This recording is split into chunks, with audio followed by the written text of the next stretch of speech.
साल 2013 में केजरीवाल ने कहा था ना तो मैं कांग्रेस के साथ गठबंधन करूंगा और ना ही बीजेपी का समर्थन लूंगा। बच्चों की कसम है, ना बीजेपी से गठबंधन करेंगे ना कांग्रेस से गठबंधन करेंगे। लेकिन उसके कुछ महीने बाद ही केजरीवाल कांग्रेस के समर्थन से दिल्ली के मुख्यमंत्री बन गए। ये शायद हिंदुस्तान के इतिहास में पहली बार था जब कोई नेता उसी पार्टी के समर्थन से मुख्यमंत्री बना जिस पार्टी के विरोध से राजनीति में उसका और उसकी पार्टी का जन्म हुआ। मैं अरविंद केजरीवाल ईश्वर की शपथ लेता हूं। कुछ ऐसा ही हाल करप्शन के मामले में भी हुआ। जिस इंडिया अगेंस्ट करप्शन का नारा बुलंद करके केजरीवाल सत्ता में आए थे, उसी करप्शन के दलदल में ऐसे धंसे कि खुद 177 दिन तिहाड़ जेल में बिताने पड़े। न सिर्फ उन्हें बल्कि उनकी पार्टी के दर्जनों नेताओं को जेल की हवा खानी पड़ी। कहानी यही खत्म नहीं हुई। मनी लॉन्ड्रिंग, लीकर स्कैम और मारपीट जैसे कुल 14 मामले केजरीवाल पर दर्ज हैं। हाल ही में तो गृह मंत्रालय ने मनी लॉन्ड्रिंग, लीकर स्कैम जैसे मामलों में केजरीवाल और मनीष सिसोदिया पर मुकदमा चलाने की भी इजाजत दे दी है। लेकिन एक इनकम टैक्स डिप्टी कमिश्नर कैसे दिल्ली का 3 बार मुख्यमंत्री बना, कैसे 500 करोड़ के घोटाले में जेल गया और क्यों उसे इस तरह दिल्ली में हार का सामना करना पड़ा, चलिए इस वीडियो में आपको समझाते हैं। 3 अगस्त 2012 को अरविंद केजरीवाल ने कहा था कि मैं कोई राजनीतिक पार्टी कभी नहीं बनाऊंगा, अपने जीवन में कभी कोई चुनाव नहीं लड़ूंगा, मैं अपने जीवन में कोई पद नहीं लेना चाहता, मेरी कोई राजनीतिक महत्वाकांक्षा भी नहीं है। लेकिन 2 अक्टूबर 2012 को दिल्ली के जंतर मंतर से अरविंद केजरीवाल ने आम आदमी पार्टी यानी आप की घोषणा कर दी। 28 दिसंबर 2013 की सर्द सुबह दिल्ली के ऐतिहासिक रामलीला मैदान में नीली शर्ट और सफेद मफलर में लिपटे अरविंद केजरीवाल दिल्ली के 7वें मुख्यमंत्री के रूप में पहली बार शपथ ले रहे थे। दिलचस्प बात यह थी कि अरविंद केजरीवाल उस कांग्रेस पार्टी के समर्थन से शपथ ले रहे थे जिसके विरोध से राजनीति में उनका और उनकी पार्टी का जन्म हुआ। अरविंद केजरीवाल ने दिल्ली कांग्रेस की 15 सालों की सत्ता एक झटके में पलट दी। हरियाणा में जन्मे और आईआईटी खड़गपुर से मैकेनिकल इंजीनियरिंग करने वाले केजरीवाल ऐसे दिल्ली की राजनीति को उलट कर रख देंगे किसी ने सोचा नहीं था। लेकिन इस तरह से अपने ही बयानों से केजरीवाल ऐसे पलट जाएंगे ये भी किसी ने नहीं सोचा रहा होगा। केजरीवाल 3 बार 2013, 2015 और 2020 में दिल्ली के मुख्यमंत्री बने, लेकिन जिन मुद्दों राजनीति के साथ वो सत्ता में आए वो कहीं दूर पीछे छूटते गए। सत्ता मिलने के साथ ही मुद्दे और राजनीति दोनों बदल गए। केजरीवाल पर 500 करोड़ के लीकर स्कैम का केस चल रहा है, उन पर 14 से ज्यादा मुकदमे दर्ज हैं और वो 177 दिन तिहाड़ जेल में भी बिता चुके हैं। केजरीवाल कहते हैं कि अगर किसी पर करप्शन का आरोप भी लग जाए तो उसे अपने पद से इस्तीफा दे देना चाहिए।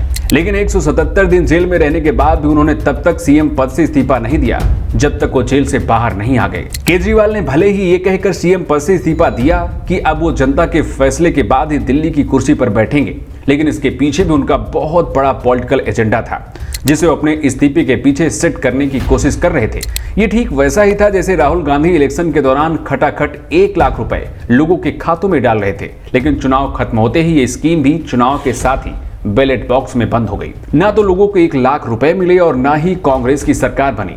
केजरीवाल ने भी कुछ ऐसा ही दांव चलने की कोशिश की थी जिसमें वो फेल साबित हुए। केजरीवाल ने सत्ता में आने से पहले कहा था कि वो कोई घर नहीं लेंगे, कोई सुरक्षा भी नहीं लेंगे और ना ही कोई गाड़ी।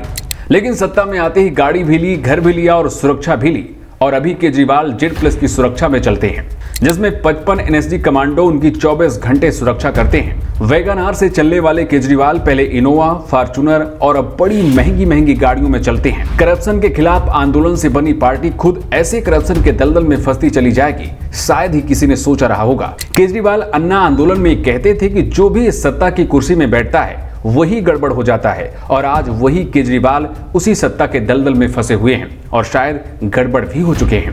केजरीवाल ने 5 साल में 4 बार 2014, 2015, 2017 और 2018 में सीएम की कुर्सी छोड़ने का ऐलान किया, लेकिन कुर्सी नहीं छोड़ी। खुद को आम आदमी कहने वाले केजरीवाल करोड़ों की संपत्ति के मालिक भी हैं, लेकिन खुद को हमेशा वो आम आदमी दिखाने की कोशिश करते हैं। केजरीवाल ये जानते थे कि उनके ऊपर लगे करप्शन के आरोपों ने उनकी इमेज को इतना ज्यादा डेंट कर दिया है कि उन्हें इसका नुकसान हो रहे विधानसभा चुनाव में उठाना पड़ेगा और इसलिए उन्होंने सीएम पद से इस्तीफा देकर दिल्ली की जनता को समझाने की कोशिश की कि मुझे दिल्ली की सत्ता की कोई जरूरत नहीं है, मैंने इस्तीफा दिल्ली की जनता के लिए दिया है और मुझे किसी भी पद का कोई लालच नहीं है। लेकिन आपको ये समझना होगा कि ये वही केजरीवाल हैं जो लोकपाल बिल, यमुना की सफाई और 24 घंटे स्वच्छ पानी की आपूर्ति जैसे मुद्दों के साथ सत्ता में आए थे। लेकिन 3 बार मुख्यमंत्री रहने के बाद भी केजरीवाल कभी भी ये दावे पूरे नहीं कर पाए। केजरीवाल सिर्फ अपने मुद्दों से ही नहीं भटके, बल्कि उन्होंने पार्टी के गठन में शामिल रहे प्रशांत भूषण, योगेंद्र यादव और कुमार विश्वास जैसे नेताओं को भी पार्टी से बाहर का रास्ता दिखा दिया। केजरीवाल खुद को पार्टी का सुप्रीम लीडर समझने लगे थे। अरविंद केजरीवाल कहते थे कि मोदी उन्हें इस जन्म में कभी नहीं हरा पाएंगे, उन्हें हराने के लिए एक और जन्म लेना पड़ेगा। लेकिन केजरीवाल के घमंड इसी जन्म में मोदी ने तोड़ दिया। सरकार बनाना तो दूर, केजरीवाल खुद अपनी ही सीट नहीं बचा पाए और चुनाव हार गए। वैसे आपको क्या लगता है, दिल्ली में केजरीवाल की हार की असली वजह क्या थी? आप अपना जवाब कमेंट बॉक्स में लिखकर हमें बता सकते हैं।